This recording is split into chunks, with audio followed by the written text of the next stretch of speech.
Hi, parents. It's Britta Oforikuregu here, purposeful parenting practitioner, licensed conscious parenting class facilitator, and mother to Prince and Verity. I have a question for you. Have you ever wondered what actually happens in school?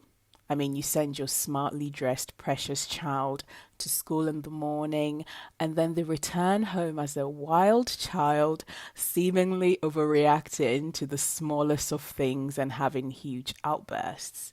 Does it ever make you wonder what actually happens in school? I want to reassure you that it's not just your child.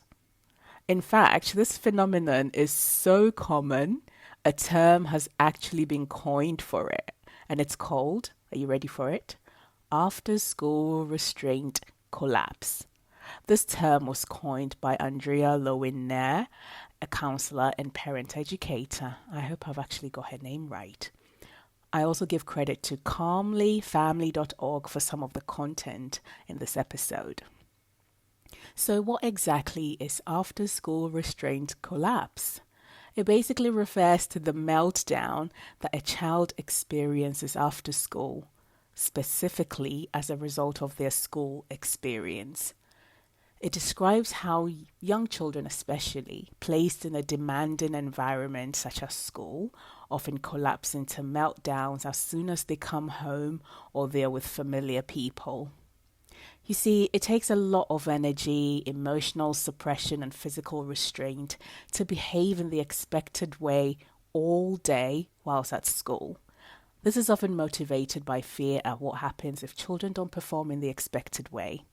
By the time your child returns home to you, they have no capacity left for coping.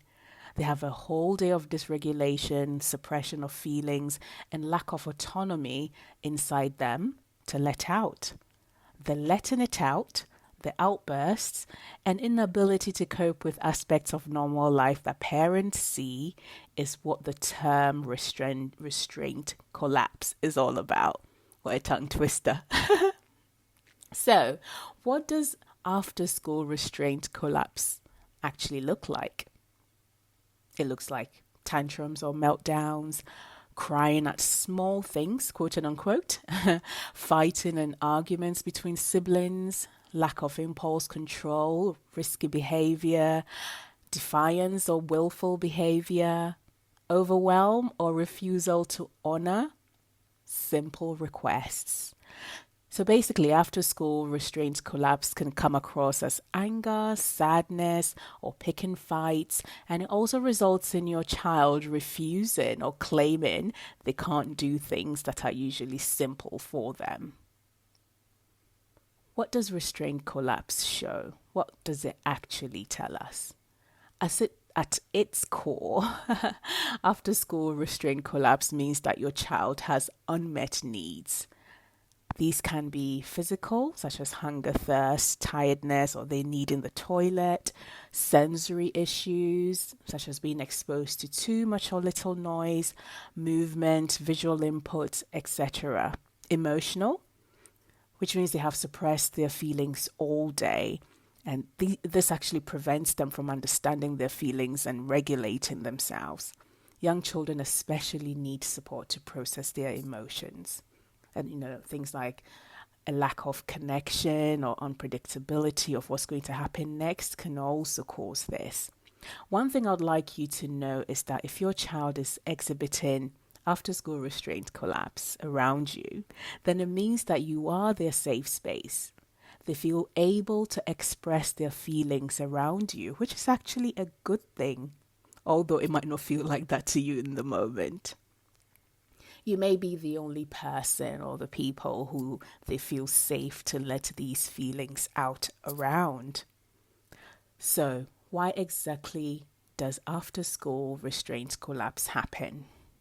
School is a place of rules, spoken and unspoken. It is full of strangers, unfamiliarity, and of being of one's best behavior, quote and unquote, you see.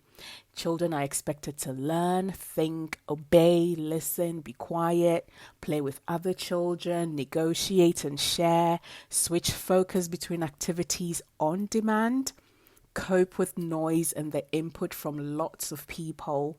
They're expected to eat and drink, and for children who are particular about what they eat, this can be quite stressful. Then there is the expectation of maintaining their awareness in a high stimulating environment. And for them to realize when they need the toilet, remembering when they can go to the toilet and where they are, all of that can be overwhelming. So, school indeed places so many expectations on children. By the time they come back to you, your child has usually reached their capacity, if not passed beyond it. They tend to become explosive, whether with angry tantrums, meltdowns, or crying. Suppressing their emotions and trying to control their impulses all day at school is exhausting. Children may mask their struggles all day.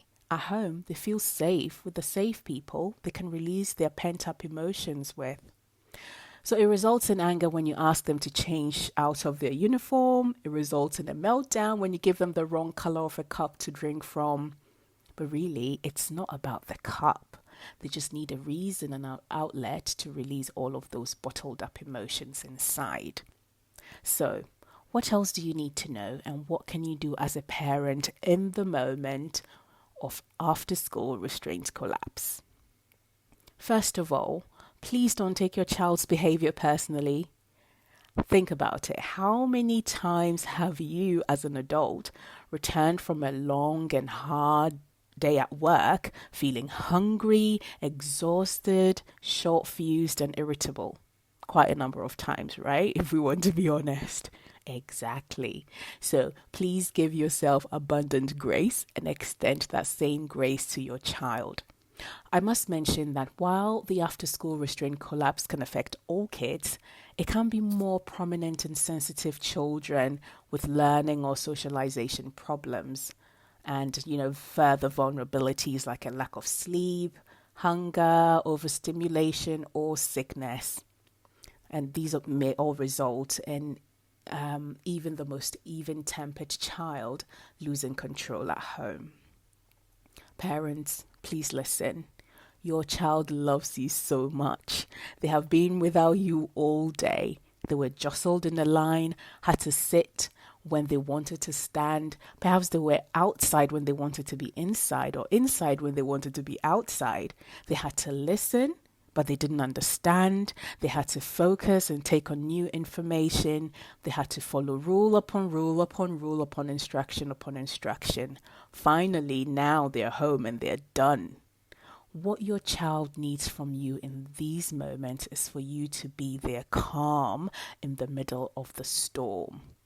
Something to keep in mind when your child arrives home is that while you have missed them and you want to be a great parent by asking them how their day was, they may be coming home completely overstimulated. So if you bombard them with questions or start making demands, this may lead to a meltdown. Try to greet them with a smile and hug and avoid the impulse to ask them a million questions about their day. Then meet their basic physical needs. It sounds simple, but think how hard you find it to be patient when you are hangry. I mean, as in hungry and angry merged together. And then you're also desperate to pee as well. It's hard to be patient, right? So meet your child's basic physical needs by giving them a drink, some food, and encouraging them to use the toilet. Meeting their basic needs gives you a little more leeway. You may have a few extra moments to intervene and steer off a total meltdown.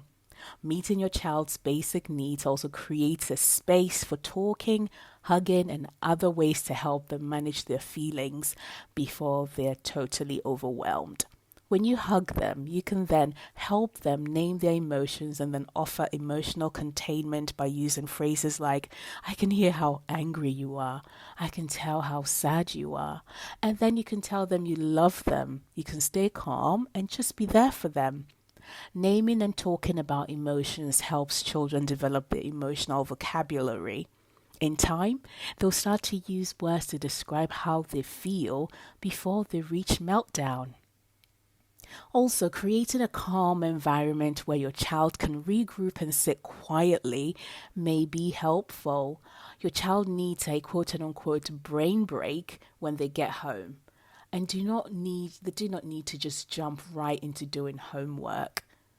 We in our house we have a little calming corner at home I created, and this helps Prince and Verity a lot. It's nothing fancy, just a small designated space with cushion and some lights. Also, limiting after school activities can also allow your child to decompress. Find small ways to stay connected when your child is at school. This can be through a matching bracelet you both wear, if it's allowed in their school, small notes in their lunchbox, or giving them a picture of you together. Prince and Verity have these imaginary buttons in their palm that they apparently press when they miss me, and I think it's so sweet. It may even help in the morning to give your child extra snuggles, kisses, or participate in a special morning activity you do together, like listening to a special song together. It's super important to meet your child's after school restraint collapse with compassion, empathy, and grace, because when you shout and scream back at your child during a meltdown, they also feel rejected. They see that they're not loved when they express such big emotions. Instead of learning to self regulate and avoid meltdowns, they learn to fear their emotions. Then, sadly, in addition to school, they try to suppress their emotions at home as well. I acknowledge that supporting your child as calmly as you can, offering them unconditional acceptance, loving them when they feel most unlovable, are some of the hardest things to do as a parent. I know, I get it entirely. This is simply because their meltdowns and triggers and tantrums tend to trigger us and our feelings of failure or shame. Often, this is because we were shamed for our own emotions and our struggles as children. Their distress can make us feel some really uncomfortable things. That is why, as a parent, you have to be kind to yourself. Because this isn't about perfection. The truth is, you won't always be at your calmest despite your best intentions. So, in times when you're not able to be the calm in your child's storm and handle it accordingly, what you do is apologize to them. That's another valuable skill, another valuable life skill to model to your child. Then you regain calm and try again next time. Thank you so much for your efforts to continually evolve as a parent. I honor your journey. I'll end by saying, if you'd like my help and support to create more calm, connection, and cooperation with your child, I created the Empower Hour just for you. It is an hour to support you with your biggest parenting struggle. My inbox is open to you, so just drop me a message and let's book you in for a session. I look forward to connecting with you soon. Take care and bye for now.